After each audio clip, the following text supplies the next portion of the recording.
Breaking news. এক সপ্তাহের ব্যবধানে ভারতের কাছে 2 হার, যে অভিযোগ পাকিস্তান অধিনায়কের। বিস্তারিত দেখুন পুরো ভিডিওতে।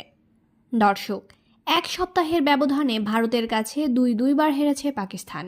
গ্রুপ পর্বের পর সুপার 4-এর দ্বৈরথে 6 উইকেটে হেরে গেছে ম্যান ইন গ্রিনরা।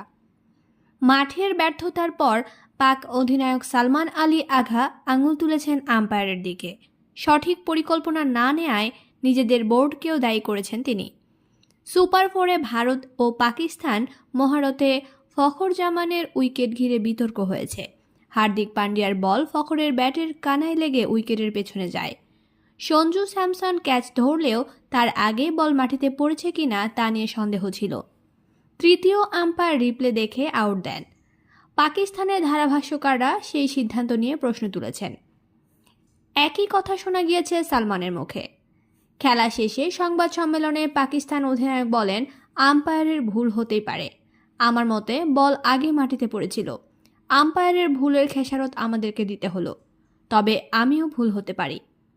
এশিয়া কাপে ব্যাটাররা রান পাচ্ছেন না, এজন্য পাকিস্তানের মাঠের উইকেটকে দায়ী করেছেন সালমান আঘা। তিনি বলেন, লাহোরের মাঠে গড় রান 200, কিন্তু এরপর বাংলাদেশ, আমেরিকা, শারজাহ ও দুবাইয়ের পিচে অত রান করতে পারছি না, কারণ এখানকার পিচ অন্যরকম। এখানে 200 হবে না।